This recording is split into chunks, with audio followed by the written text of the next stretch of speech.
So from the last classes, we have started discussing the theoretical strands in sociology. What are the different perspectives through which society is studied? And yesterday we covered about positivism.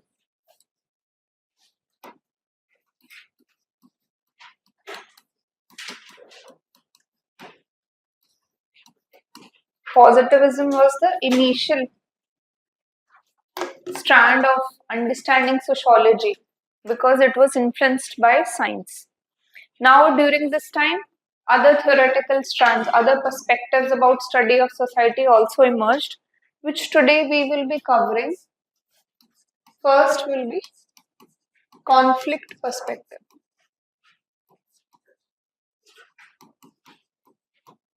Now, from positivism itself,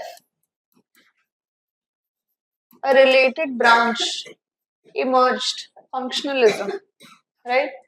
Where we can see Emile Durkheim was the thinker, right?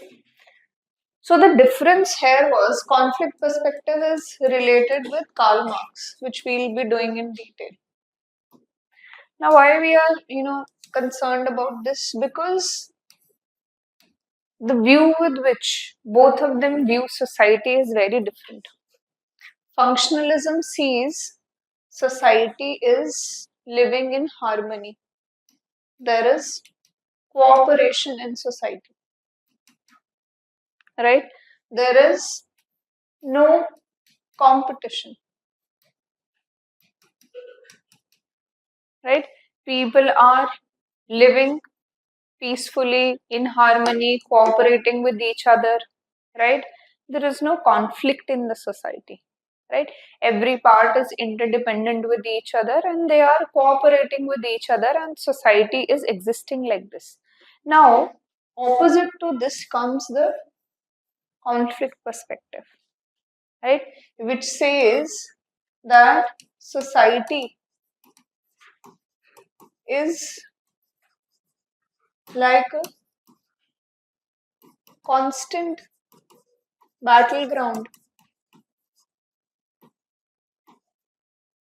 over scarce resources. According to them, society is characterized by conflict, contradictions, competition at all times. They don't see society as functionalist, paint a very rosy picture. When we'll do a mild Durkheim, we'll see. They will see cooperation in everything, they'll see harmony, they'll see function in everything. They'll never see the negative aspect. But conflict perspective sees opposite things. That when we are seeing society, it is nothing but an area where conflict is happening, competition is there. Over what? Over scarce resources. Right? Take an analogy of a game of musical chair you might have seen. Right? Say 10 children are there and 9 chairs are there.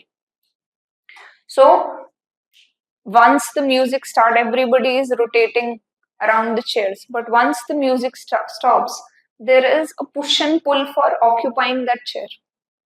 Right? Now, there are different advantages here. Some, people by chance, right, when the music stops, they just, in front of the chair itself. So they can sit very quickly. Somebody is little far off, so he might not be able to sit. Right? So there is a constant tussle to occupy that chair. So conflict perspective also sees the society like this, like the children rotating outside the chairs. It is the individuals. Chairs are the power position. So here, in conflict perspective, you are fighting for scarce resources. There is a conflict in society over power control.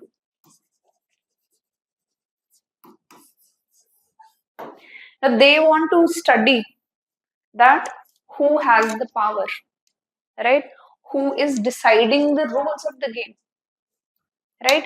And who benefits the most from them, right? So all these things they want to study. They want to see the power component in the society, that some things might appear fair. Say, for example, education system. It appears that education is open for all. In our country, it's open for all. This conflict perspective will try to understand, is it really open, right? Who is controlling the education system, first of all? Every year, or every term, any government comes, they start removing certain chapters, start adding certain chapters. So whatever education are we getting, is it bias free, or it is according to ideology of the people who are ruling us, right? There was a time in 2000, the last time when India was in power under Prime Minister Atal Bihari Vajpayee, NCRT books in schools, there used to be Buddha Charitra, there used to be Mahabharata, there used to be Ramayana in the school, right? Then Congress came about, these books were taken away, right? Now, again, India government is in power, lot of chapters are being taken away from that, and lot of their own ideology is being added.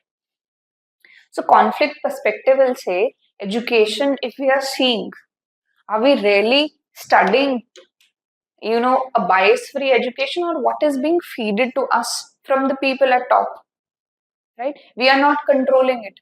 And secondly, we are saying it is free for all. Is it really free? Right? The entry I am talking about. There will be certain people who have advantage, right? People who have money will get better schools, better environment, better teachers. Other will probably go to the government schools where the facilities are not good. So there is a constant tussle in the society, constant struggle in the society. There are contradictions. So if Durkheim or functionalist is saying education is an agent of social change, education is bringing about a change in the society. It is leading to social mobility. If you're born in your middle class, through education you will become upper class. But conflict perspective will see, is it true for everybody, or it's just a game of chance that one or two people by chance from the middle class became upper class because of education? Because education right now, it is mostly reserved for privileged people. Even if today, there are so many ads sometimes that, okay, rickshaw puller's son becomes a IAS officer. That's a very, exception kind of thing. One example. Is it possible for all children of all rickshaw pullers to become IAS officer? It's difficult because you don't have access to good education. You don't have knowledge about the exam. You don't have a separate study room probably in your home, right? You cannot afford books which other people are. Probably you cannot even afford a mobile smartphone. You cannot afford Wi-Fi at your home. You have to constantly recharge. So there are a lot of things which we are putting under the carpet, right? We're just switching them that, okay, we don't want to see this conflict. Education is a tool of social change. Education is leading to social mobility. But conflict perspective will say that reality is different from here. There is conflict, there is inequality in every structure, right? And this is being controlled by people who are at top level, who are controlling all these things. May it be religion, may it be education system, may it be politics. Everything is controlled by people who are at the top, right? So this is how they are seeing the society, right? Which is very different from your functionalist perspective, which we'll do later on. So according to conflict perspective, society is not harmonious. It is not living in peace, right? As propagated by functionalists. When functionalists come about, name itself says that everything is functional for the society. There is peace, cooperation, and there is harmony, right? So core idea of conflict perspective is society is not harmonious. It is marked by conflict over scarce resources. And whoever controls the more resources, he will be at the top. And then he'll control everything, right? So this scarce resources, these economic resources will decide how the society is functioning. And there will be a constant struggle over it. There will be a constant conflict over this. So, in their perspective, conflict forms a very important part. Right? So, even if social change is happening in the society, it will happen through struggle, it will happen through conflict. Right? So, when we'll do mode of production, when Marx will say that from capitalism, communism will happen, it will not happen gradually. There will be a revolution, right? There will be a fight for it. There will be a conflict over it. And then it will change to communism. So it is not peaceful transfer of power or peaceful transition from one mode to another. There will always be a component of fight, of conflict, of contradictions. That is how conflict perspective sees the society. It sees it with the lens of struggle, conflict, right? It doesn't see it in a form that, okay, society, everybody is doing their own specific work. Society is equal for everybody. Society has equal opportunities for everybody. Conflict would say, even though they are saying equal opportunities are there, but there is really not equal opportunities for everybody, right? Even today, there have been so many news that, okay, some gymkhana club is there and somebody comes without the proper clothing. They don't allow entry into it. Although it is open to all members, but you need to dress in a particular manner. There are gated communities are there where people in power will not allow people from other areas to come in. Right? So this is the basic core idea of conflict perspective. Right? Now, key features which they tell is that society is in perpetual state of conflict. Right? Every day is kind of firefighting.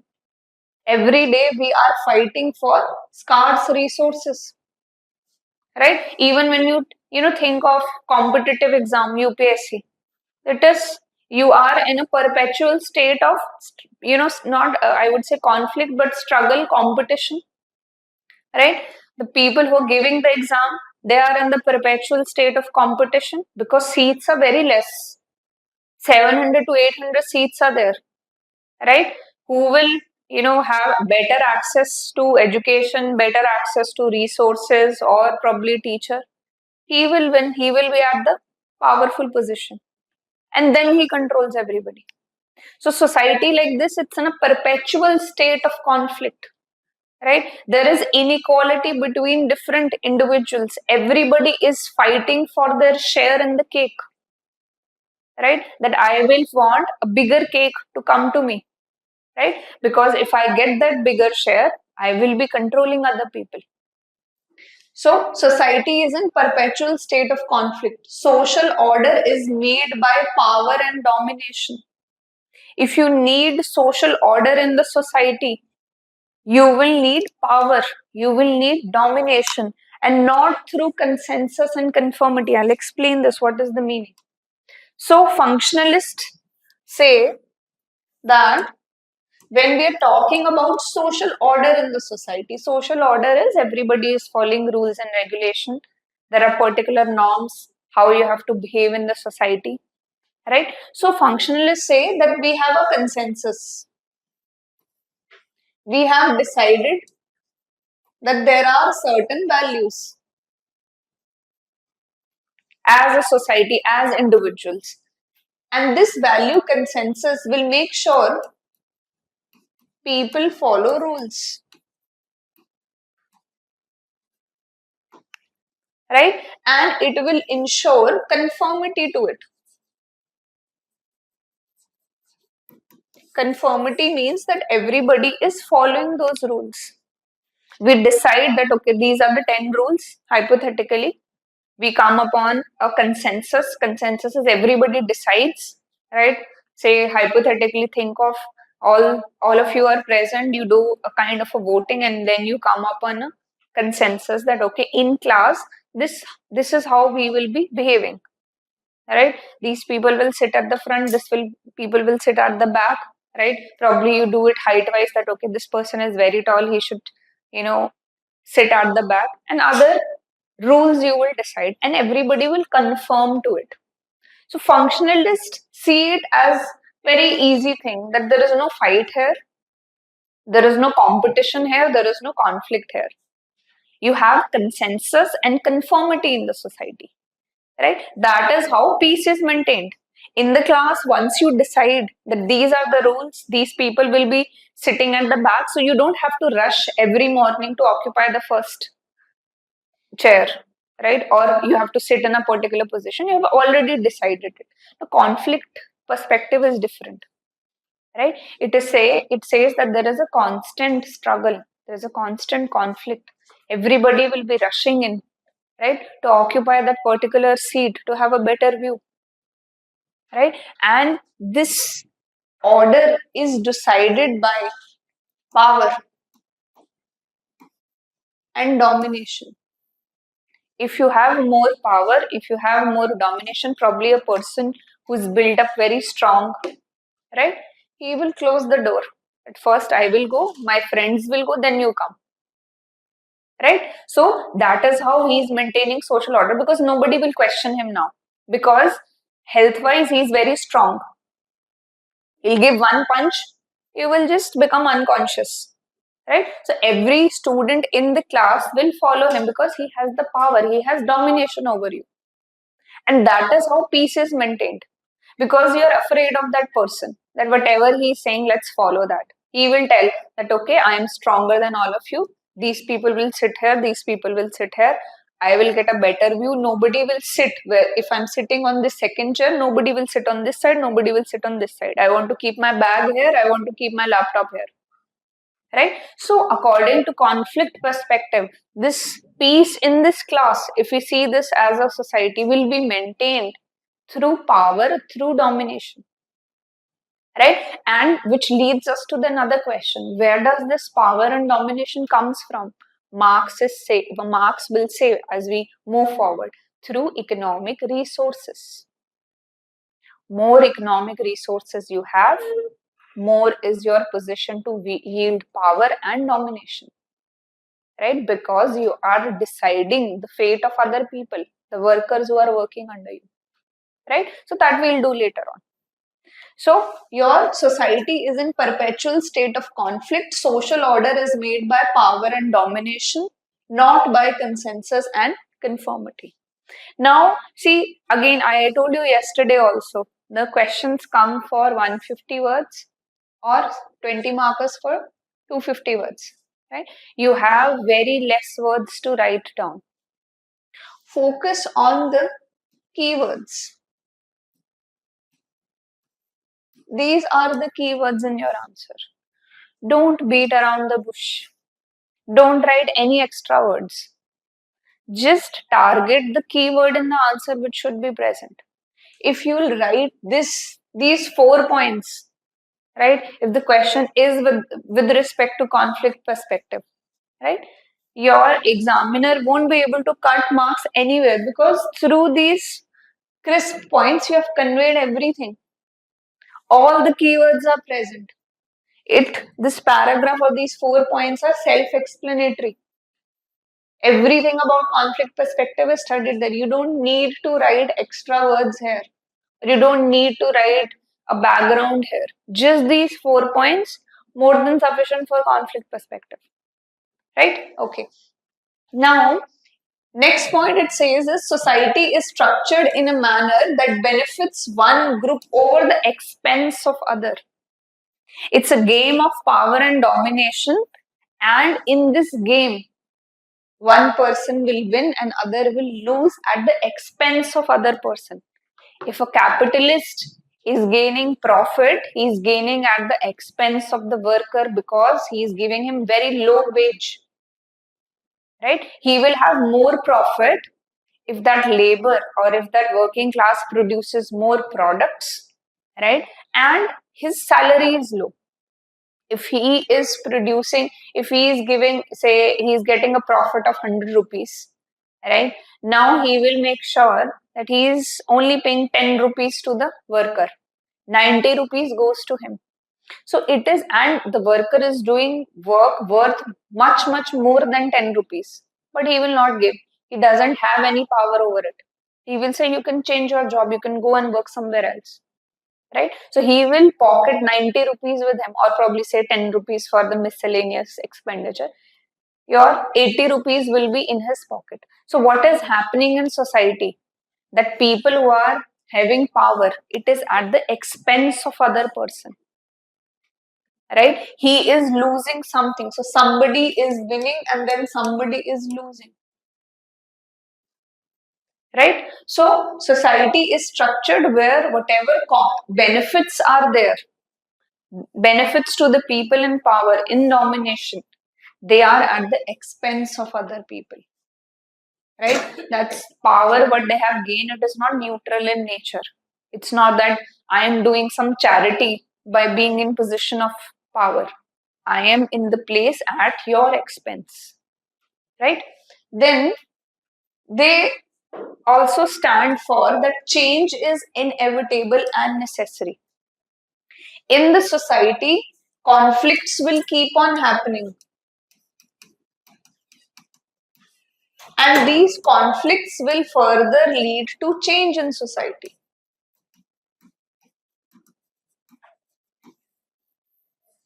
There are certain contradictions. Suddenly, workers realize that we are being discriminated. Why do I earn only 10 rupees when you're getting 80 rupees? Right? So, there is a contradiction. There is a conflict. Right? And because of this conflict, there will be a struggle. Right? Or there will be, say, they will protest. They will sit on dharna. Right? Or they will go on a strike. And because of that, probably the person in power, he has to give away certain things. That okay, chalo, from next tomorrow onwards, you get 40 rupees. Although still he is getting more money than because he is not doing anything. Right? So according to them, social change in the society, it happens on the lines of conflict. You have to demand it. There has to be a struggle, a revolution. And then change happens in the society. It's not peaceful transition, right? It's a transition filled with conflict, filled with fights. And then there is a social change in the society. Are we clear about the conflict perspective? This is the basic understanding about, how Marx is thinking about the society, right? The way he thinks, the term he gives, the theory he gives, that we'll do later on. Is conflict perspective clear? How does it see the society? Is it clear? Yes. Yes, anyone, any doubt is there? Right? So this term you should always remember that when we're talking about conflict perspective, it is associated with theories of Karl Marx in which different groups in the society, they compete over limited or scarce resources. Social order is maintained by power and domination. One group benefits over the expense of other group, and social change happens due to conflict. That is the major key features, right? Major features with respect to conflict perspective, right? Its criticism we'll do later on. When we'll do criticism of Marx, similar criticism will be there, right? Can we move forward now? Although it is not explicitly given in the syllabus like, okay, functionalism, conflict perspective, but we need to zero upon that if we are reading Karl Marx, what is his perspective, with which lens he is seeing the society. We are reading Emile Durkheim, with which lens he is seeing the society. This becomes very important to study, right? Yes? Clear? Okay. Now, topic for today, we'll start with Karl Marx. I gave you a little overview yesterday that we will be reading about his theory of historical materialism. Class struggle will be the part of that. Then when I'm talking about there will be a conflict, there will be a struggle for change, that we will study in the class struggle part, right? And lastly, we will cover the part of theory of alienation. Now, when we are studying Karl Marx, you have to realize in which society he is situated. He is situated in Germany, And during that time, industrial revolution is happening, right? The economic system is changing, right? Now, capitalism is there. What is the basis of capitalism? When we talk about capitalism,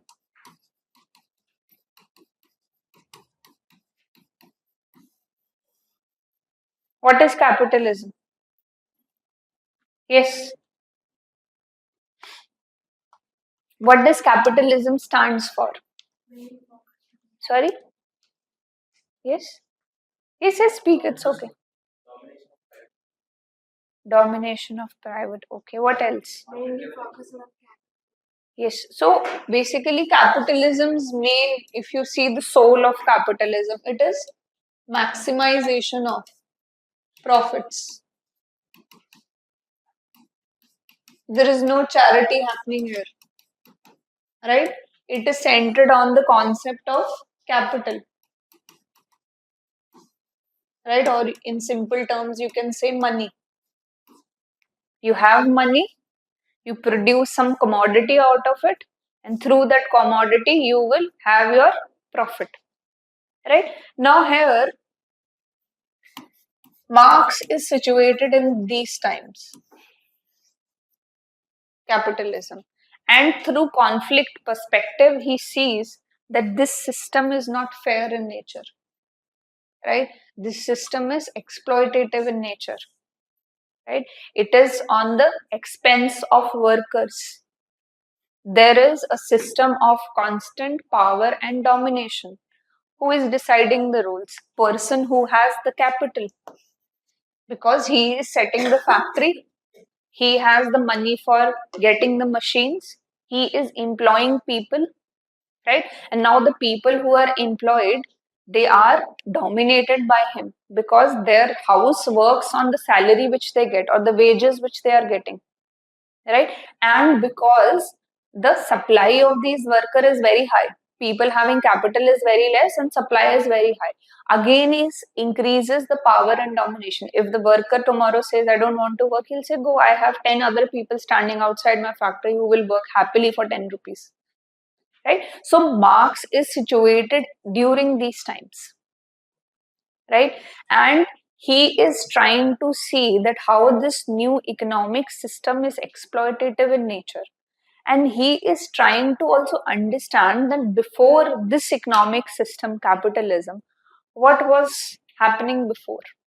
How was the economy happening before this particular period of time? And now, from capitalism, I want an economic system which is not discriminatory, right? Where everybody is equal in nature. What should that economic system look like?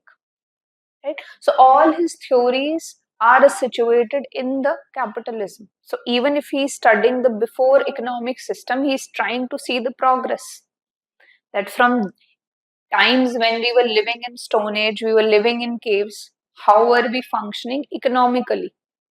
Right? And then how it changed to slavery, right? Slavery came about, and then after slavery, feudalistic system came about. After feudalistic system, capitalism came about. How capitalism became a economic system which was most exploitative in nature in the entire human history, and how from this we have to move from to communism, where there is a state control of resources, where you get paid according to your capabilities, the work you are doing, not because you own the capital. So that becomes the basis of his understanding of the society. He is seeing conflict in the economic system. That there is certain problem in the economic system, and because economic system, according to him, is the most important part, we'll see in his theory. It will be controlling. Whoever is controlling the economic system, he controls everything. All the ideas in the society are controlled by people who control the economic resources. So that is his background. He is in this particular times, and that is why his theories are talking about the economic systems and through a lens of conflict perspective, that there is a competition over scarce resources, one is getting subordinated. Social change will happen through struggle. right? Now, when we start reading about Marx, right? So the person who is related with your Russian Revolution, Lenin, he gives a quote that it is difficult to understand Marx without understanding Hegel, right? So Marx was a student of Hegel, right? Now in Germany, sociology is taking roots, right? It is developing as a discipline. Different thinkers are emerging. So Hegel is one person who emerges in Germany, and Marx is his student. So whatever theory, although his theory was, we'll see in next few minutes, his theory was entirely opposite. He just flipped what your Hegel was talking about, right? He just made a theory which was quite opposite to it, right? So if Hegel is giving this triangle, he inverts that triangle. His theory is that opposite. But inspiration came from Hegel, right? Now, what was this inspiration, right?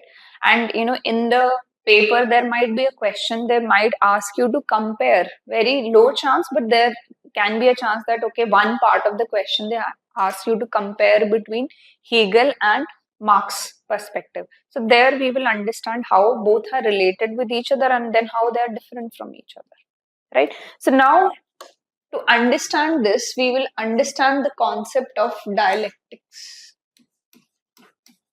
Is the color visible at the back? Yes, is it visible? Dialectics. Just this word is visible. This sheet you will get, don't worry. Right? So we will start with the word dialectics. Now, what is dialectics? Dialectics has its root in philosophy, in philosophers.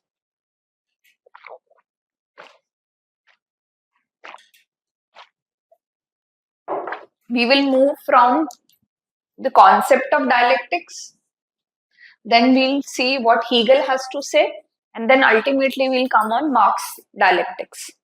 Word remains same. First, the meaning of dialectics, Hegelian or Hegel's dialectics, then Marx dialectics. Then the question is, what is dialectics? So dialectics, as I was saying, it has base in philosophy, right? Which just meant that two people are having a dialogue without fighting, without show of emotions. They're just having a dialogue. Say there are two person, right? Say one person is named Asha and one is named Ravi. Two people are there. They're talking about technology, right?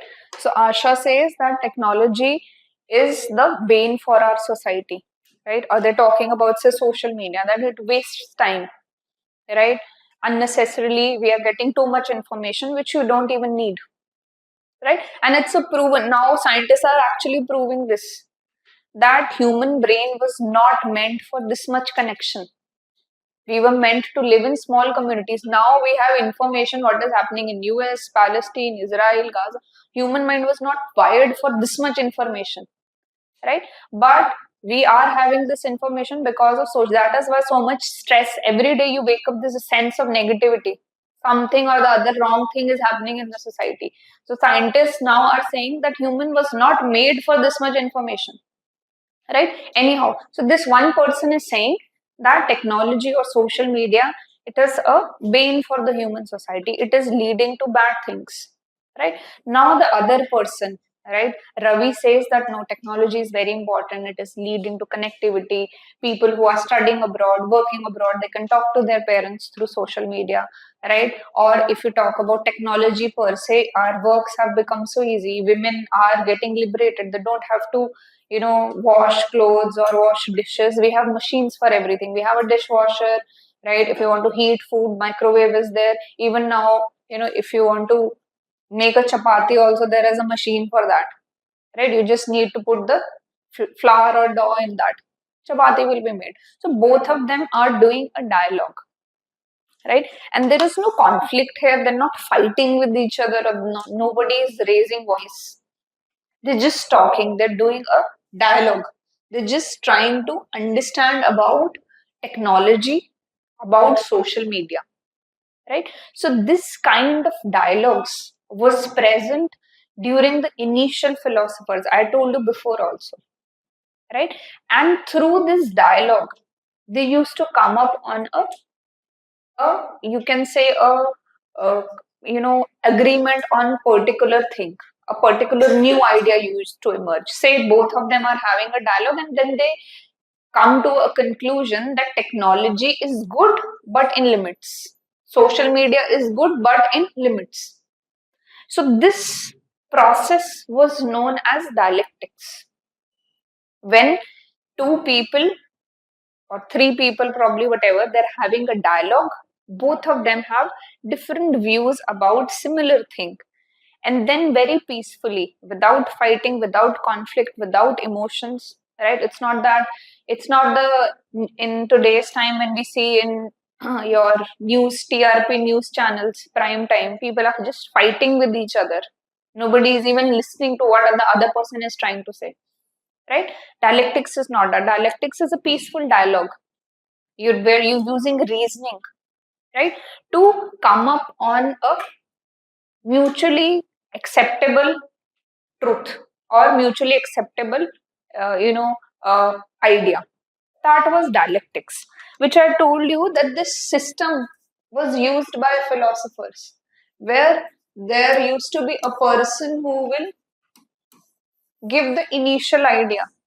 He will give the thesis that technology or social media, this is just an example to explain you, is good, right? Then there comes a counter view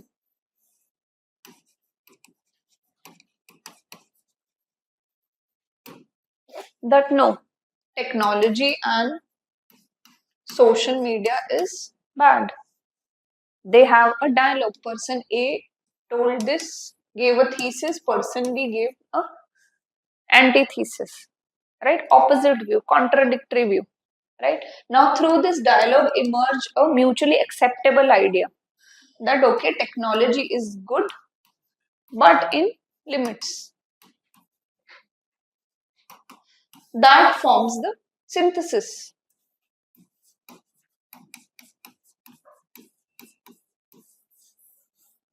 right? So dialectics emerged as in the through initial philosophers, right? When we had Plato, Socrates, right, where they used to sit and talk about things, right? Initial times, right? During the this classical antiquity time, scholars are sitting and discussing things. Say they're discussing about freedom, concept of justice, right? And then they are trying to have a dialogue or a talk between themselves, right? And through that dialogue, they try to synthesize a new idea, which has both sides of the picture, which, if you relate, is important for your GS answers also, right? That you have both the ideas in your answer. If the question is about technology and social media, you will not just give the thesis, you will give the opposite view also. And then in the conclusion, you will write down the synthesis, way forward, what needs to be done now, right? So similarly, dialectics was this.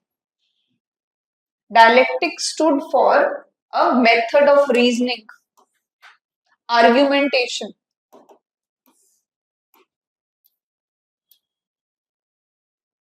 that explores your or examines opposing ideas and their contradiction, right? It originally referred to a dialogue between people holding two opposite views, right? So dialectics, right now you might feel it's a very heavy word, but it is nothing. Two people are conversing with each other, think like that, right? And both of them have opposite views. So they have opposite view about the subject, but they're wishing to arrive at truth through reasoned arguments, right? They are not fighting, they're not pulling each other's hair, they're not degrading each other. They're having a peaceful dialogue with an aim that we want to understand this particular technology, if I'm talking about the example which I gave, in a better manner. That was known as your dialectics, which had this process of thesis, antithesis, and synthesis. So this was very popular during initial times in Europe, which was this concept of dialectics, of dialogue, right? This method of reasoning with two people having opposite views was being used very commonly, right? Now, from this concept of dialectics, right? Hegel, you don't need to learn his full name, just thinker's name is Hegel.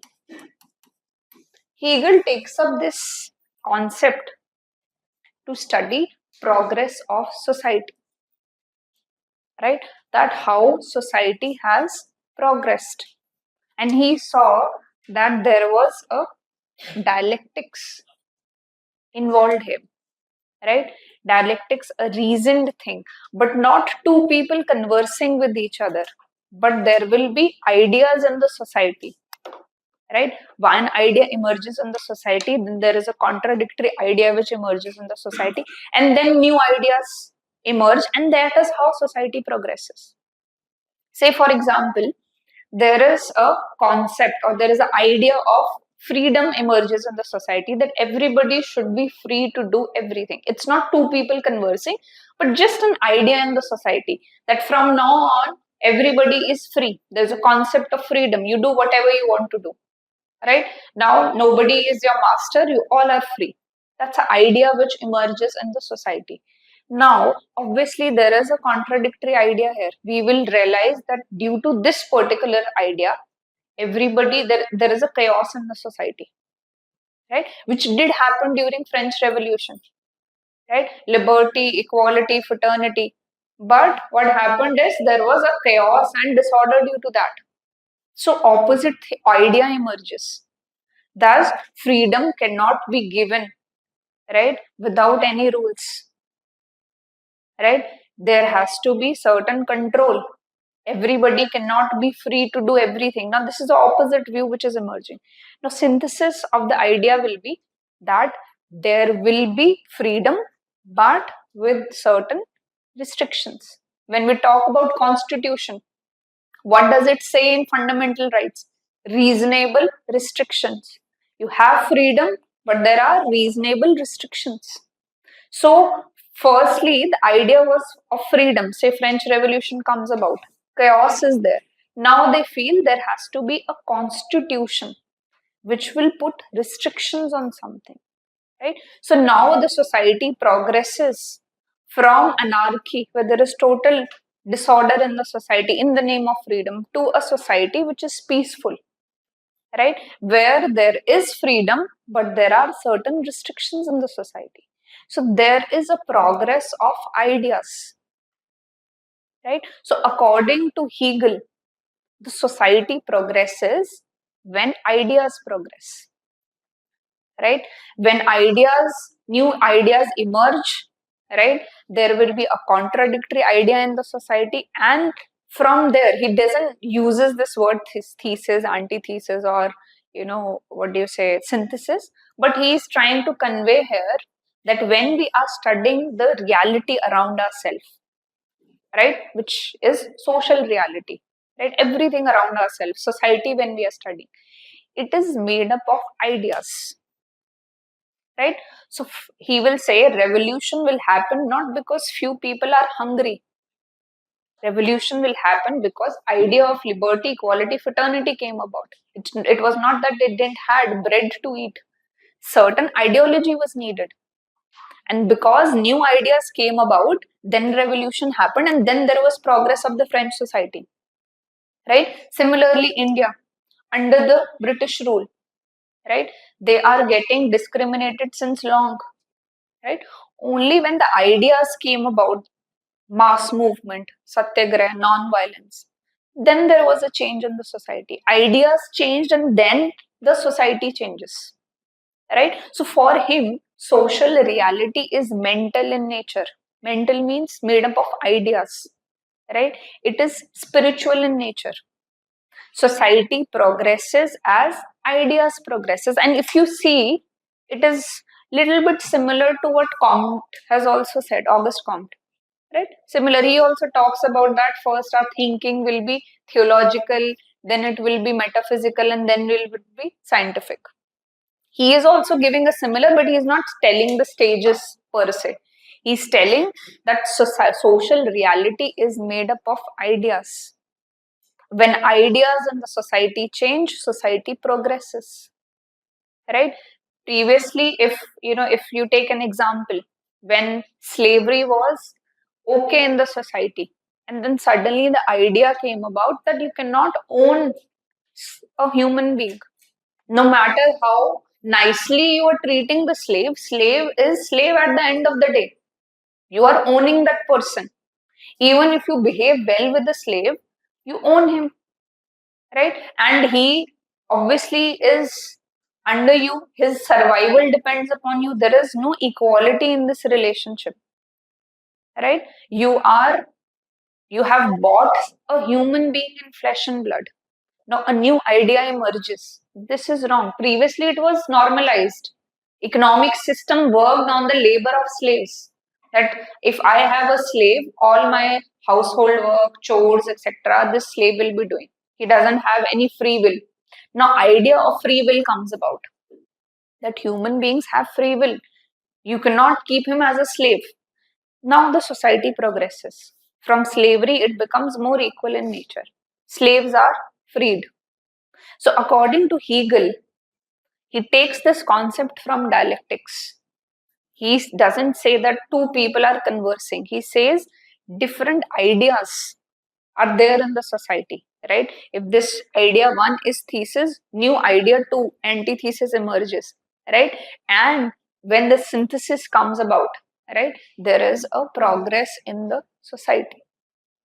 That is how society progresses, through the process of your change in the ideas.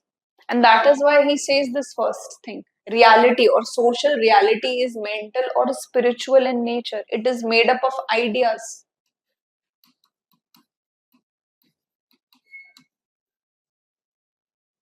Right? So, whatever ideas are there in the society, they will shape the material world. Material world means everything around ourselves, our probably justice system, our political system, economic system, social system, everything is shaped through ideas, through ideology,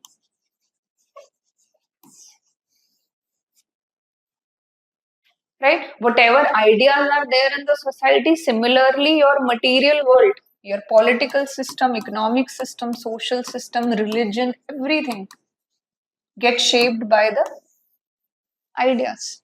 If the ideas of liberty, equality, or fundamental rights is there, there will be a political system which is democratic in nature, right? When the ideas of free, free markets is there, markets working on the idea of demand and supply, right? Economic system will be more equal in nature. Everybody has an equal opportunity here, right? So, like this, ideas will shape the systems, right? That if, say, Hegel will say that if ideas of equality in relationship comes up, right, now we will have a family system, right? There is a family system. We'll do, one thinker calls them symmetrical families.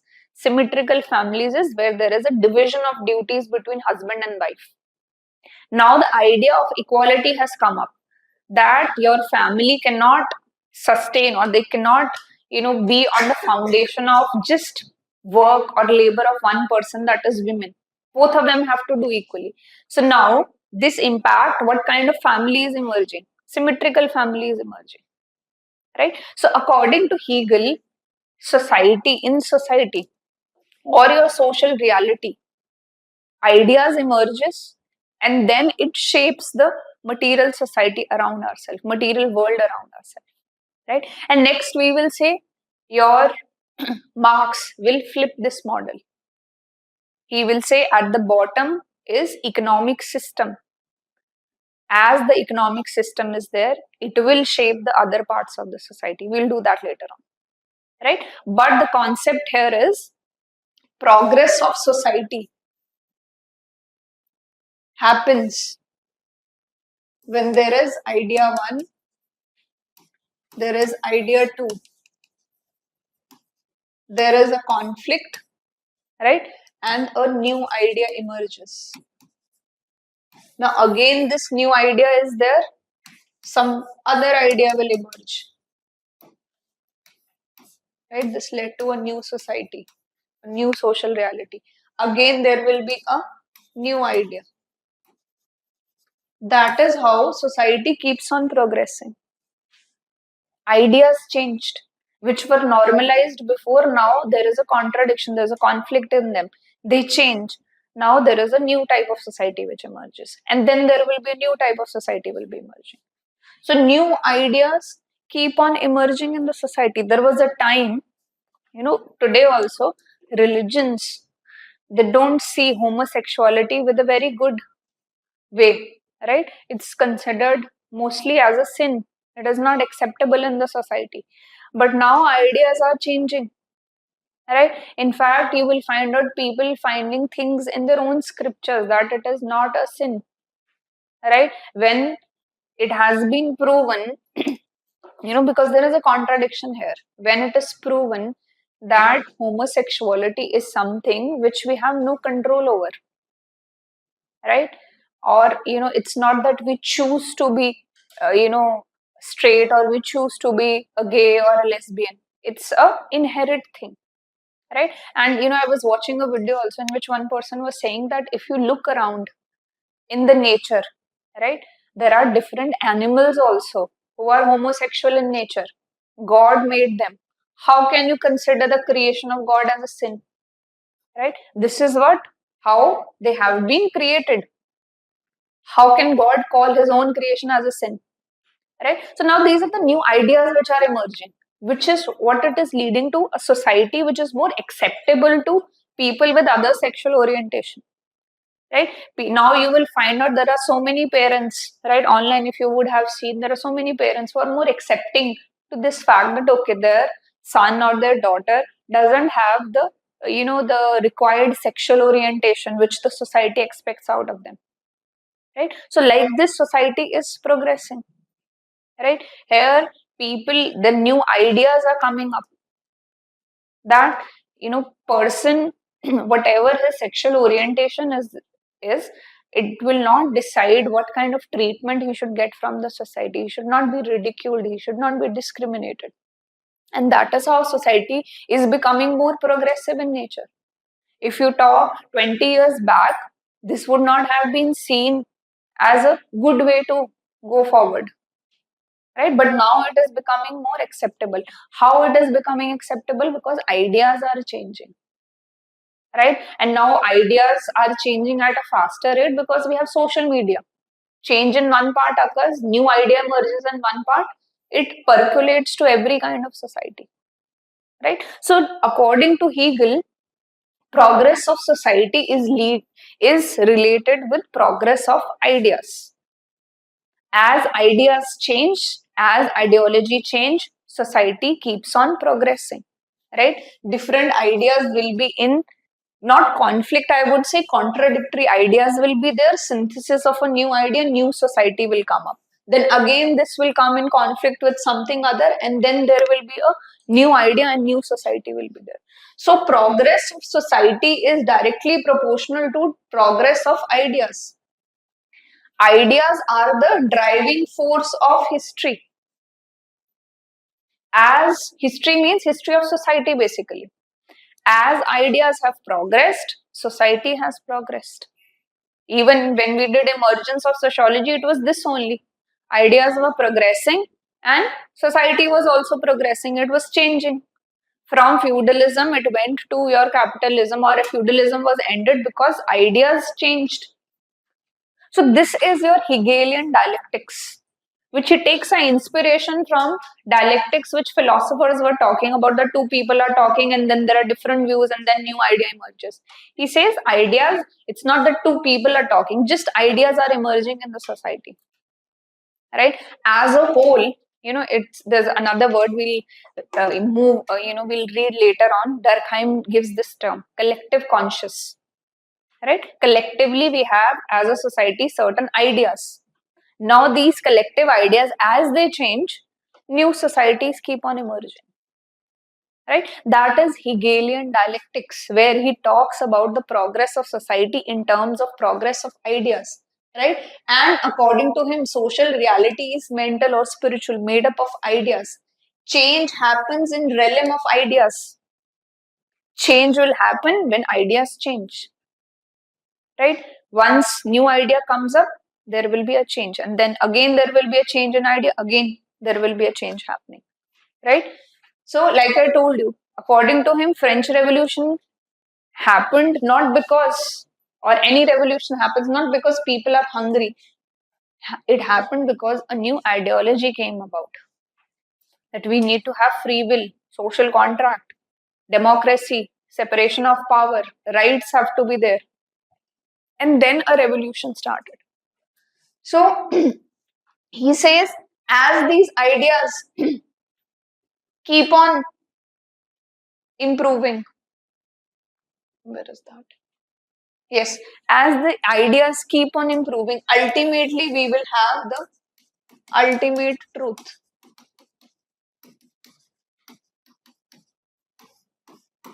Through all this process, through all this system or distillation of ideas, new idea, then again new idea, then again new idea, ultimately we'll have the absolute truth with us. That will be the ultimate stage of development of societies or progress. Right? Are we clear here? Yes, are you clear about what is dialectics and what Hegel has to talk about? Yes, any doubt is there, I'll explain again. Because this is the basis. Marx works on this perspective now. Although he makes his model entirely opposite to Hegel. But this concept of change in ideas and leading to change in societies, or this progress thing, he uses the same things in his historical materialism, but in an opposite manner. He doesn't talks about ideas, he talks about economic system. So according to him, progress of societies as the economic systems change. Economic system will change, and how they are changing, that we will do. That is the, obviously the crux of the theory is this only, that why economic systems are changing. And that is how society progresses. So he sees progression of society according to change in economic system. That from feudalism we went to capitalism. That is a progress. Why that progress is happening? Because your economic conditions have changed. It is not because of ideas, it is because of economic conditions. So he is talking in terms of dialectics only, where he will see contradiction between two economic system and then new economic system emerging. But his inspiration is from this concept of dialectics only. Right? Are we clear here? So in simple term, if you have to remember in your mind, dialectics is kind of two contradictory things and then a new thing emerging. So Hegel talks in terms of ideas, Marx talks in terms of economic systems. Right? Are we clear here? Yes, anyone, any doubt is there, please ask. I'll repeat again. Yes, any doubt? So the main point or main takeaway here is, please be very clear about the basic concepts. Dialectics, when you read, you might feel that, okay, it's a very hi-fi word. It's not. Understand the meaning, go point to point. Don't directly start with what Marx dialectic is. Because if you don't know what is the meaning of dialectics, if you don't know what inspiration Marx had, with respect to his own dialectics, you will not understand the things. Now, what you will do is, you will just blindly mug up facts. You'll just open the book, learn whatever definition is there. But if you understand the meaning of something, learning definition is also very easy because you know the key terms. In your mind, if concepts are clear, learning is the simplest thing you will have. Right? Learning without context, it's very difficult. Right? If somebody gives you a reading passage, right, and tells you to just learn or memorize the entire passage, it's very difficult. But if you read the passage, extract the important information, now probably you can tell in your own words also. Or your memorization will become easier because you know this happens, then this happens, then this happens.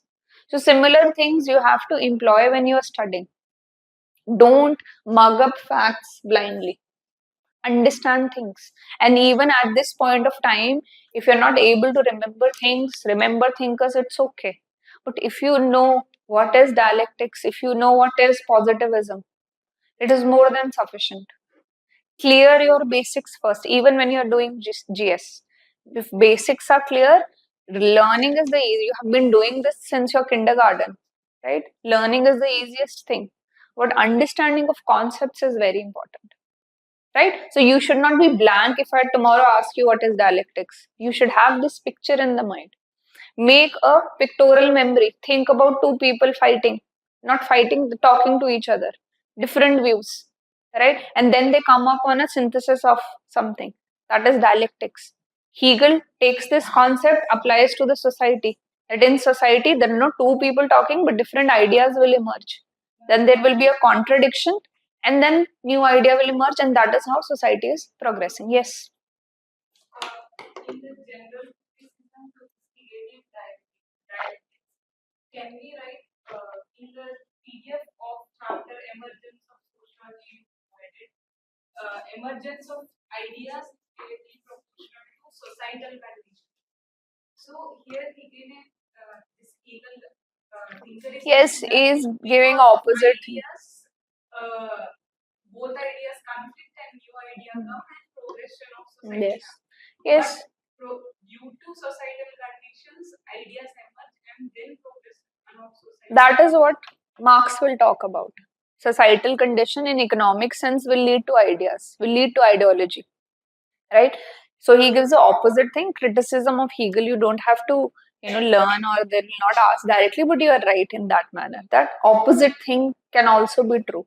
Social condition leads to new ideas, right? So this is about the dialectics part, which is the basis of the theory. Now let's move on to what Marx has to say. He was the student of Hegel, but his theory was kind of a critique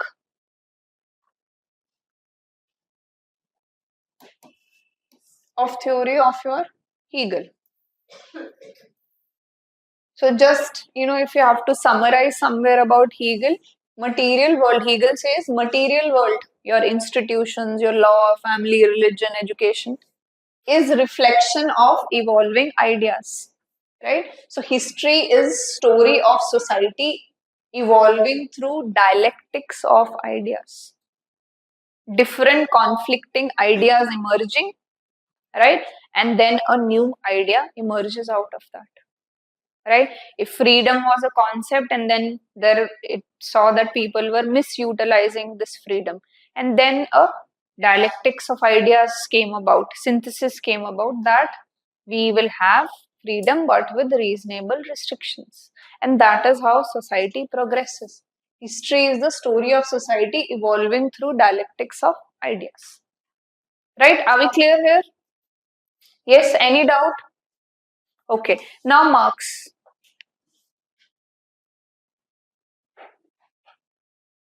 For Marx, your material life comes first, right? For Hegel, ideas was the basis foundation of the society. Ideas are changing and it is impacting your society. Now Marx makes it opposite, right? If Hegel was like this, that these are the ideas, through this connection, society changes.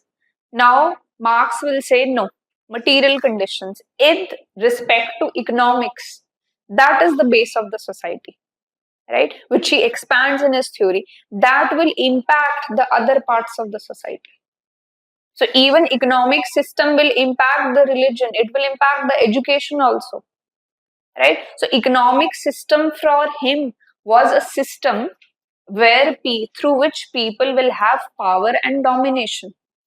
And when you have power and domination, like I told you about education system, you can change the chapters in the book, you can add some new book, right? And even religion, if it comes, right? Person who is in power, for Marx, religion is speaking its language only. It is justifying inequality. You are poor because it is a test from God, right? So people will not question it. Right? So for him, religion is also tool of rich people. They created it to control people. Right? You are poor because past life sins. You are poor because God is taking test. In fact, in Christianity, and if we see the works of Mother Teresa, right? The Catholics think that more suffering, more you are increasing your value in the eyes of God. Right? So what he tried to convey here is that they're trying to maintain the status quo. Right? And who is benefiting out of it? Economic systems, right? People who are controlling the money, capital. People are not questioning this, that why rich is getting richer and poor is getting poorer, because religion is justifying it. Education system is such, it is also justifying it, that it depends upon hard work. But you don't remember that only hard work is not enough.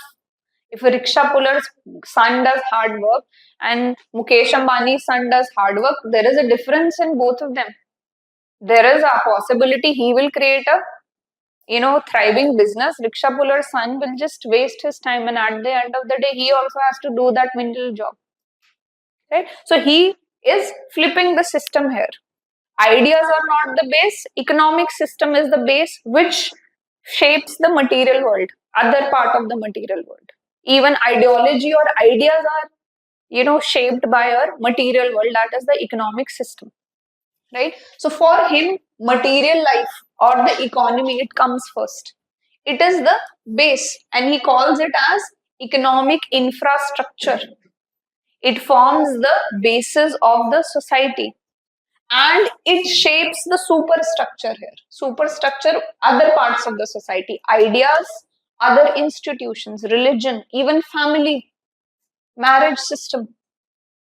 Right? Everything. Now people are looking for prospective grooms or brides who have same package, who are doing the same kind of jobs, so that they can live in peace. If one person has working hours of 10 hours and one has 5 hours, compatibility won't be there.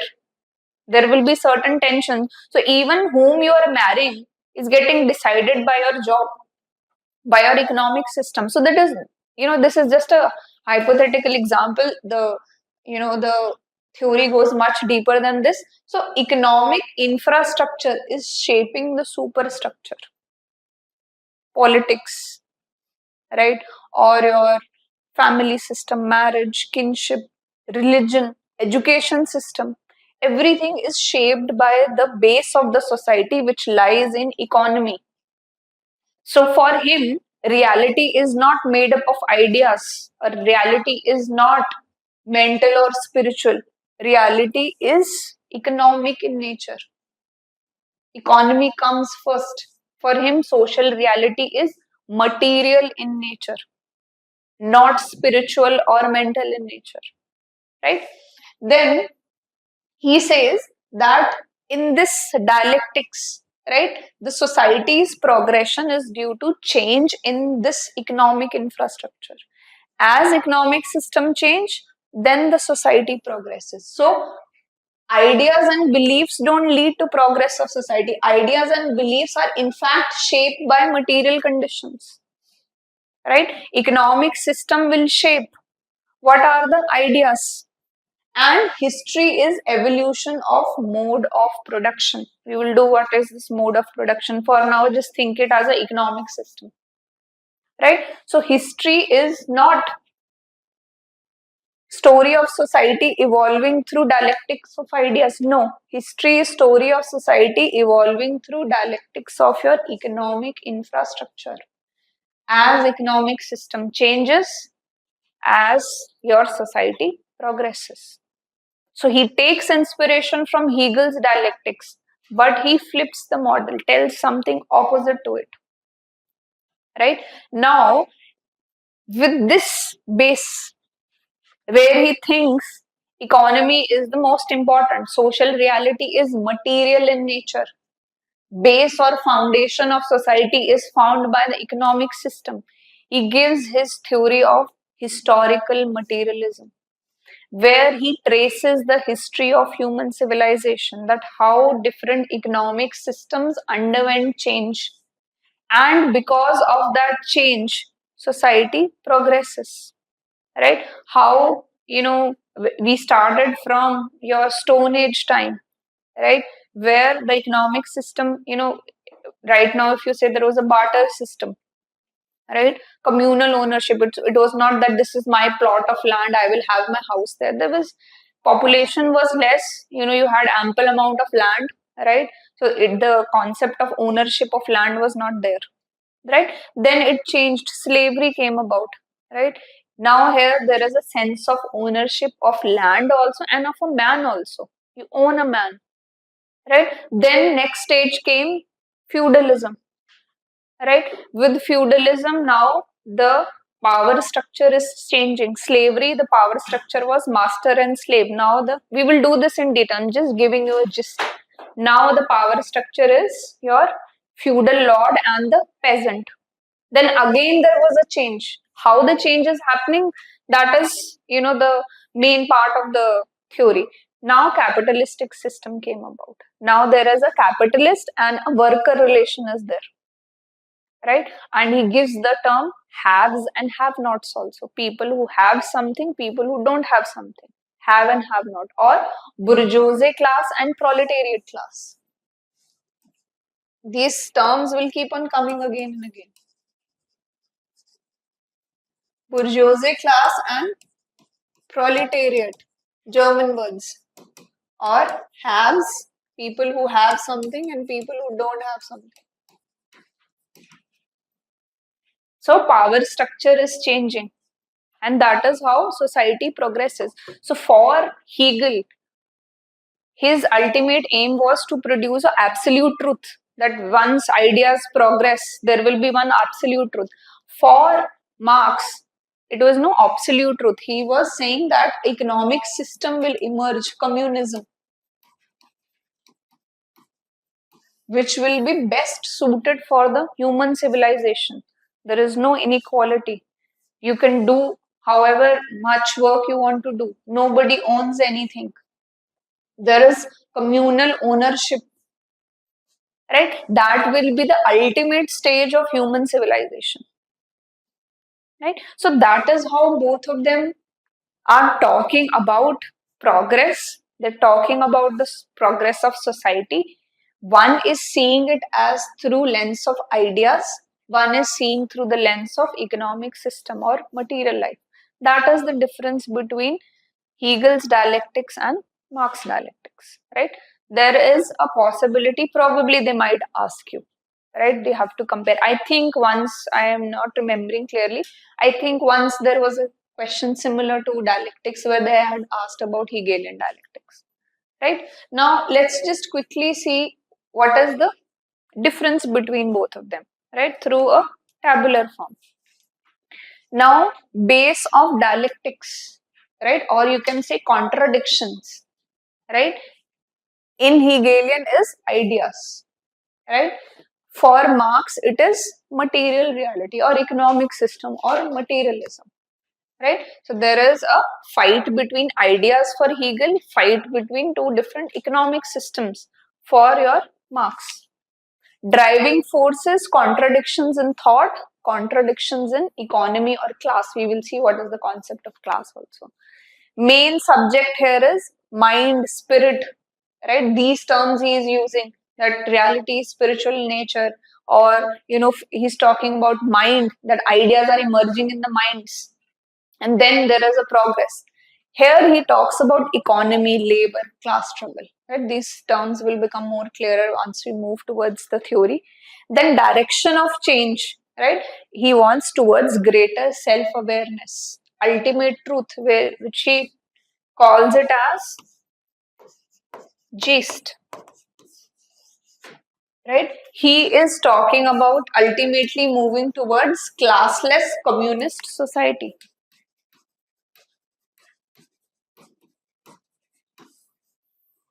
Right? So these are the difference between the Hegelian dialectics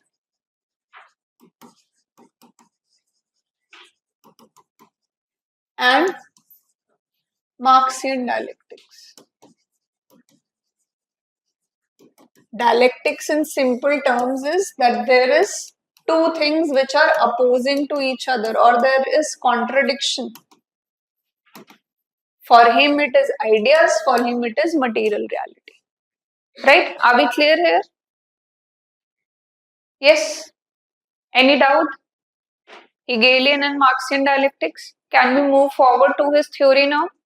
Theory of historical materialism. See, if you are not comfortable asking in class, please come after the class. Thinkers, again, I'm repeating, it is very important. Save your time. Don't wait once the syllabus is over, then I'll revise and then I'll go and ask my doubts. Right? Otherwise, again, next year you'll have to again attend classes. Save your time. Start right now only. Understand the concepts, revise daily for 30-40 minutes, whatever is the doubt. If you are not, and see, no question is silly in nature. You've just started the subject, right? So for you, for me, some words there might be a possibility, although I'm trying my best to tell you something through examples so that you have an idea about it, but still there can be certain words where you are not getting the clarity. Please ask after the class. Don't feel shy that this is a very silly question. I'm nobody to laugh at you or judge you, right? I'm here to help you out with these concepts. We are reading a subject which BA students read, right? People who do BA, they have the same syllabus, and we are trying to cover that BA syllabus. So obviously there will be certain teething problems. There will be certain, difficulty in understanding concepts. Please come and ask, right? Okay. Now next is moving on to greater self-awareness. He is talking about the absolute truth which will emerge, where we have an idea or where there will be ideas which will give you a better sense of self-awareness that this is the ultimate truth now. That's it. Just another name for absolute truth. Now, next is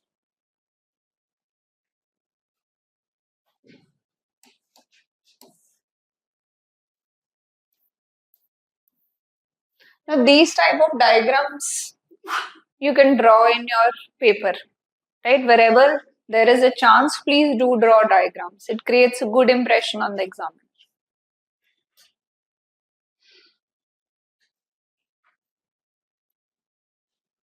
Now, moving on to the theory of historical materialism. So, like I was telling you yesterday, knowing the name of the work here I mean book in which this theory comes up, that is very important.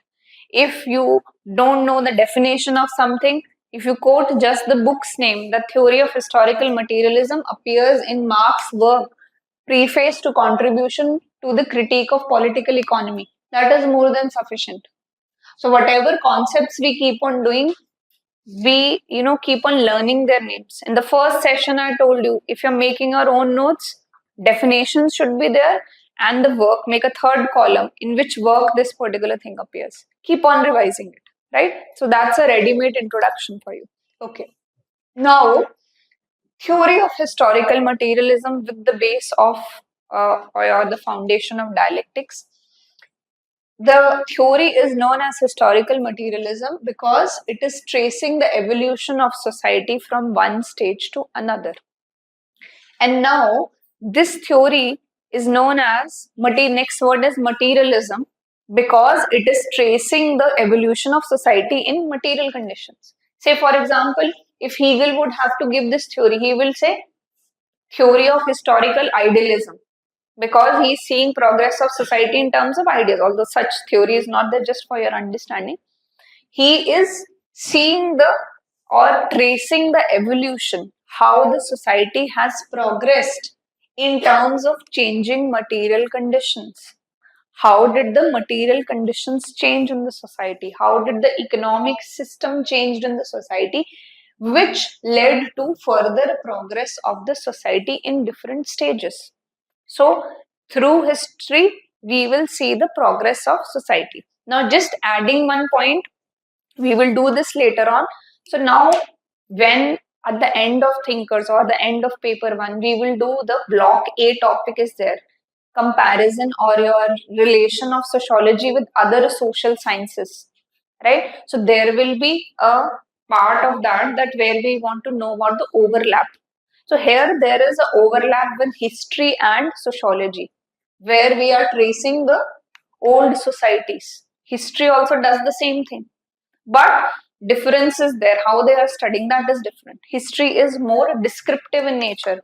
Which battle was fought when, who died when, who was born when, which kingdom came in which period. But sociology has a different. It wants to see the evolution of society. That is why I didn't do that topic at the after emergence of sociology, because first you need to know what is there in sociology, then you can compare it with other subjects, right? Or if you want to compare overlap between sociology and economics, Marx is talking about economics only, right? But the area of study is little bit different. So these things we will do later on, but remember these theories, right? That it has a component of history also, it has a component of economics also. And when we will do relation of sociology with social sciences, we will bring out these points only. At that time, you should not be blank that, okay, what is historical materialism, right? Okay, anyhow, moving forward. So this is the meaning of the theory, why he has used these words. So theory of historical materialism basically enumerates the ideas which Marx had about society, that how society functions and how society changes from one stage to another.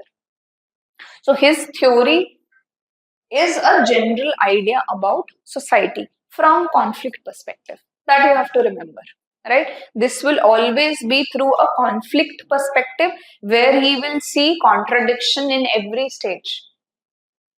That it's not that one day society woke up and said that, okay, let's from feudalism, let's shift to capitalism. No, there was a conflict, there was a contradiction, right? Or from slavery to, feudalism. There was a contradiction, there was a conflict. Say, for example, slaves one day realized that they are being owned. Slave revolt started. There was a fight, right? And there were other contradictions which we'll read.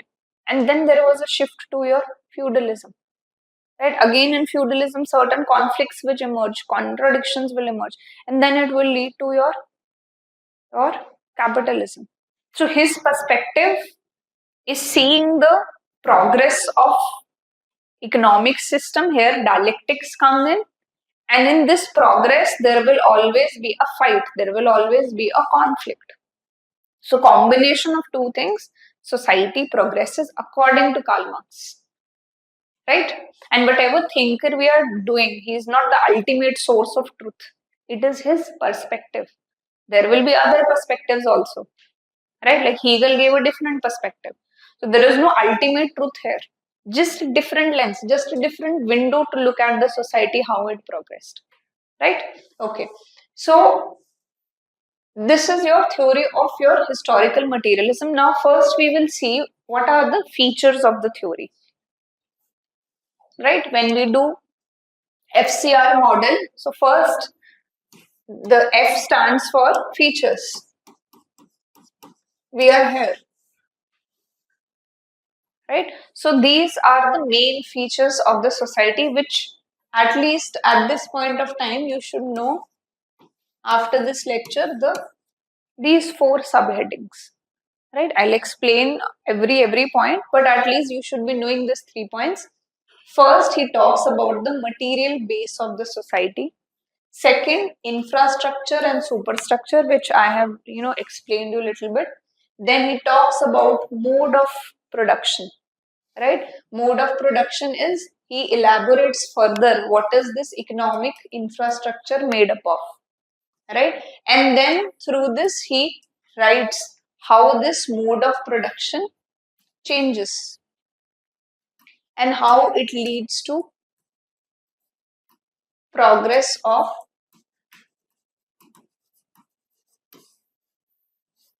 society, right? So these are the main features his theory talks about. So first feature is material base of the society.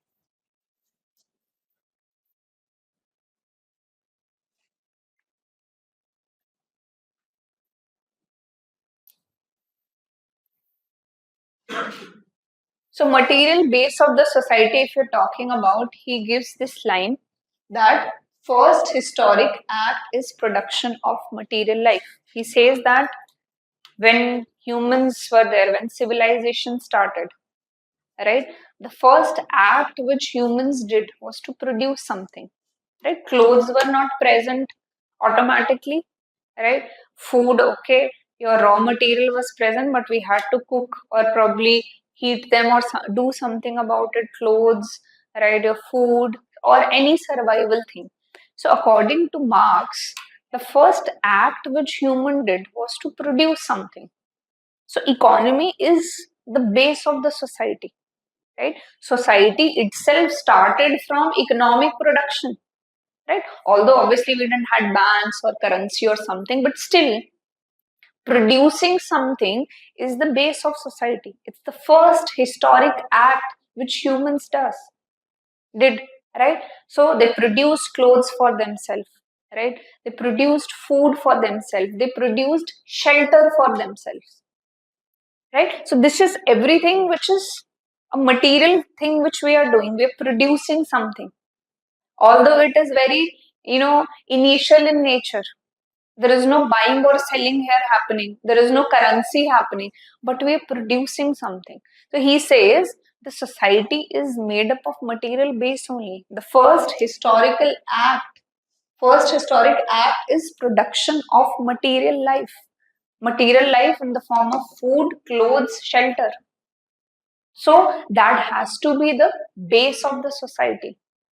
Civilization started from production only, right? It's not that automatically clothes were lying in front of human and then he wore it.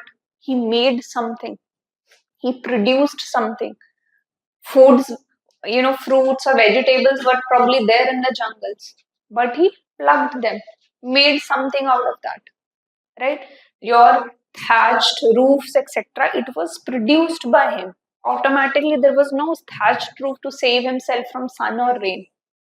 So human civilization itself started from economic system only. We produce something for whatever materials are present in the society, right? So that is his first point of his theory, that we have a material base to the society. Everything else, religion, science, everything came later on. It's not that at first time we knew we have to pray God, or this is how we pray to God, right? Or we have to pray in the morning, pray in the evening, or we have to pray 5 times, or we have to go to church. This came much later on. First thing which came in humans' life was creation of materials. Economic system came about because for survival this was important. They were producing something, right? And this production system, as we move further, it changed. Previously, there was no exchange, there was no money, right? But as we move forward, this exchange system, it changed its form. Currency came upon. People own land, people own people in slavery, right? Capitalism, you own factory. Starting, we didn't own factory, but at least we were producing something for ourselves, for subsistence also, for survival also. You have to produce something. Then later on, you think about education, language, religion, family, marriage. Marx says this comes very later on. Society starts from economic production only. That is the basic absolute truth of start of any human civilization. Right? So that is the first point of his theory. Are you clear about this? Okay. Now, next he talks about that when Marx is saying that there is a material base of the society, right? So let's just expand it. How does society looks like, right? So there is a economic base, which he calls as economic infrastructure.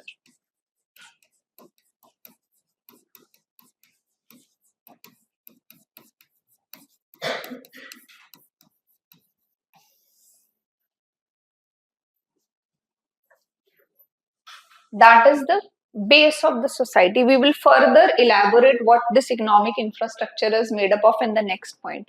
And the other part of the society is the superstructure or ideological superstructure where education, politics, media, culture, religion will be there. This part will shape everything here, right? And this will maintain this thing. I'll give you an example. Say, for example, a businessman is there, right? In almost all the state, you will find out the local TV news. They're owned by a industrialists. Even today, big TV channels all over India, they're owned by somebody, right? So now, when they're owned by somebody, they're controlling the ideas, right? Some channel which is pro party, it will say those very things only. It will never criticize the party, right? It will say or have news only which is beneficial to this person who has money. And that is why there is a connection between the politicians and people who have money.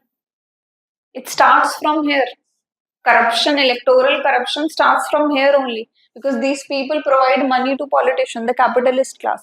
So now this capitalist class owns the media, right? Even owns the politician also. Electoral bond case, it exposed how this part is controlling this. Marx is right, because they are funding the elections, and after elections are won, they will give tenders to these people only, right? And they will earn money out of it. So this economic base, this economic infrastructure, whoever is holding power here, whoever is having domination here, he will control this. He will control political system, media, religion also, according to him, right? We will do that later on. Education system also, culture also. See, if you see industrialists, right? Once they get little bit of money, what they start doing? Colleges, schools, politicians also do this thing. They have some money and then they start constructing these colleges. So Marx here, if you can see, a person is there in 1800s and he is right. Money is controlling everything. Whatever news you are reading, whatever post on Twitter, Instagram you are reading, right? Even whatever books you are reading, they are controlled by this economic base, because here there are people who hold the power and domination. They are influencing the ideas or ideology, right? Why does US supports Israel so much? There is money involved here.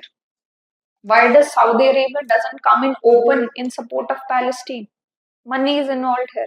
Money is the basis of everything, according to Marx, right? It controls everything world over. Power and domination will come if you control the economic infrastructure. Once you control the economics infrastructure, now automatically you are controlling fates of other people, right? Say, if simple, you have a factory, if you have employed 20 people, fate of 20 people is in your hands. Their family are dependent upon you, because you are giving them wages, you are giving them salary. You are controlling the ideas. And this economic base is shaping, and this maintains this also.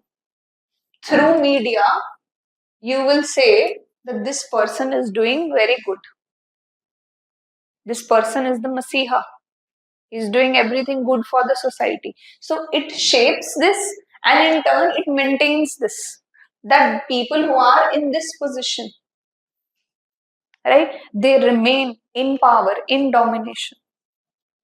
So the economic base of the society, this economic infrastructure, it is shaping the ideological superstructure. Whatever piece of information. So why do, when aspirants start preparing for UPSC, why do we say read the Hindu or the Indian Express? Because they're unbiased in nature. Rest, Times of India, etc. will have talking more about the political aspect, right? Some politician will write something, or the newspaper is owned by the politician only. So they will present a picture where you will feel that he is doing right. When we talk about paid media today, right?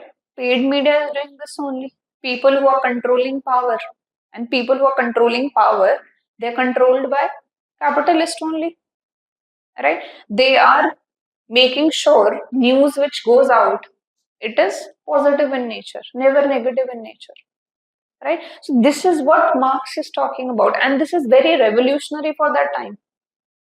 In fact, Marx, these ideas, I told you before also, they were not taken seriously before. Every thinker, every philosopher, every scientist, usually their ideas are not taken seriously, even painters also, right? Because they're much ahead of their times, right? Different thoughts are an act of rebellion towards society, right? Society doesn't accept it very quickly that no, this is very far fetched in nature. How can economy control education? But we are right now realizing he was true. That is why sometimes people say that Karl Marx was like a prophet. He predicted things. He gave a prophecy that this will happen, and it did happen. We are seeing today, and this we will read in the relevance part. When he will talk about in his theory of historical materialism in the capitalism part, how the rich people will control everything. Every year Oxfam report comes up. Have you read about Oxfam report? So just Google today what is Oxfam report. So every year it tells how the top 1% of population controls all the wealth assets in the society. So Marx had predicted this in 1800s, that economy is the basis of the society, right? The society functions, all the other parts of the society, superstructure, it is influenced by your economic infrastructure, right? Are we clear here? So now when you draw a diagram, you can draw like this, or you can probably make a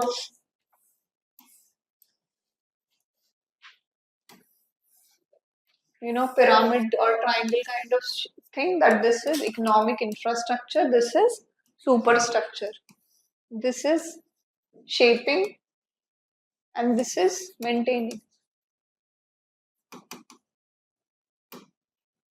right? So this diagram will be more than enough, self-explanatory, and it shows the clarity of thought also, that you understand things, right? Yes. Are we clear here? First point is material base of society. Second is infrastructure, economic infrastructure and superstructure. And economic infrastructure shapes superstructure, and superstructure maintains economic infrastructure, right? Yes, are we clear? Okay. Now, the next he talks about elaboration of economic infrastructure, where he gives the term mode of production. Mode of production is nothing but the specific way in which society organizes its economic activity, right? So, when he'll talk about feudalism, he will say feudalistic mode of production. Mode is how you are doing something. So, mode of production is feudalistic or capitalistic mode of production. So, a way in which society organizes its economic activity. Here, organization of economic activity is different. It is centered around land. Somebody owns land, he becomes a lord. Here, somebody owns capital, he becomes a capitalist. Right? So, mode of production is the way in which economic system is there. So, feudalism is a mode of production, slavery is a mode of production, capitalism is a mode of production, communism is a mode of production, right? So, this is the economic infrastructure he is talking about. Like, first he talks about society as a whole, right? Then he says within society there is economic infrastructure and superstructure, right? Now within this economic structure, infrastructure, he's saying there are different modes of production depending which stage of progress society is there. Now again he zooms in. He'll try to understand within mode of production, what is the mode of production made up of? What is feudalism or various modes of production made up of? He gives 2 points here, that in every mode of production, there are forces of production, there are relations of production, right? What are these forces and relations of production? So if you're talking about any mode, may it be feudalism, may it be capitalism, slavery, communism, whatever, it will have further classification into forces of production. Forces of production is capacity to produce. How you're producing something? Through technology, through labor, through skills, through knowledge. These are kind of your tools, right? Through, labor is your manual work. You are in a factory, for example. Here, the mode of production is the forces of production is the machine or the person labor who's standing on the factory line where a product comes, he packs it with the hand and then again it moves forward, right? So in every economic system, in every mode of production, there will be forces of production.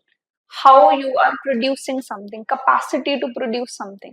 So in slaves, what were the forces of production? It was not machine, right? It was the tools which they were making, right? They were working with the tools, very crude level of tools. Then progress happened, agriculture system or the feudalism came about. Agriculture was there in slave also, feudalism came about. Now there is a progress in how you are producing, capacity to produce increases because you have better equipments, better implements, probably you have machines also, tractors also, better plow you have, right? So any economic system, it will have the, you can, in simple words, forces of production are equipments which you are using, your own labor, your manual labor, technology, machines, your skills also, right? Say for example, a slave is there in slavery mode of production, right? And the master says paint this particular wall, so that is his skill, that is a force of production. Capacity to paint depends upon his skill to paint, right? So every mode of production will have forces of production. It's capacity to produce something. You produce something if you have technology, labor, skill, knowledge, technological know-how, whatever, right? Then second part is relation of production. In every mode, there will be a stratification hierarchy system based on ownership of something, right? There will be a relation based on ownership and control, dominance and subordination. Relations will be based on this,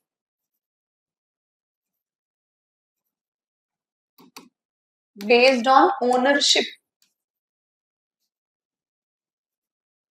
and control. So a relation of master slave, lord and serf, bourgeoisie and proletariat, or capitalist or worker. In any mode of production, in any economic system, this hierarchy has to be there. Somebody has to control something. Lord is controlling the land, and then he is employing other people to work on it. This is happening because he has ownership of land. Capitalist, he is having ownership or dominance over the workers because he owns something. So relations in economic system, according to Marx, will be based on dominance and subordination. One will be dominant, other will be subordinated to him. One will be controlling and owning something, and one will be not owning anything. He will not have any control. So any economic system any mode of production.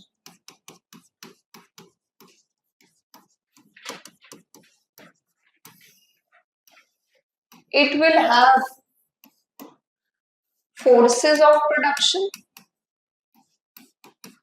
or sometimes known as means of production also, if you're not understanding properly. Means, through which means you are producing. And then what is your relation in the production system? What is your position? Are you the owner or are you the worker? Are you the landowner or are you the landless peasant? So these parts will be there in every mode of production, right? And whenever any change happens, it will be because there is a conflict here around this, which we'll cover tomorrow, right? There will be a conflict which will happen, and with each conflict, society will progress, right? We will start with primitive communism, then we come on ancient mode or known as slavery, slave mode of production, then feudalism, feudalistic mode of production, then capitalism, and then ultimately communism. This is how society will progress. And this is progressing because there is a contradiction and conflict between forces and your relation of production. The concept of struggle will be there and it will maximize during this stage. Sorry. It will maximize during this change, which he calls as class struggle, where there will be a total revolution and we will change to communism. Right? All these things we will keep on covering. So this is his overview. Whenever he's talking about modes of production, through modes of production, he is seeing how every stage of history it progressed, right? And any progress happened because there was a change in its subparts. Means of production changed and relation of production changed. There was a conflict. How this conflict happens, right? And how does it lead to change of mode of production? We will start tomorrow. Right? Are we clear up till now? Dialectics and historical materialism and material base of society, infrastructure, superstructure, and next is your mode of production, and lastly progress of the society. Right? This is the theory. Right? Next part we will cover tomorrow. Then we'll move on to the criticism. Then we'll move on to the relevance. Criticism and relevance part of every theory usually will be very small in nature. Right? At the end of the day, there will be less understanding in criticism. More you have to learn 2-3 thinkers or 2-3 points of criticism. Relevance will be related to the current affairs. Right? So we'll continue from here tomorrow. Thank you.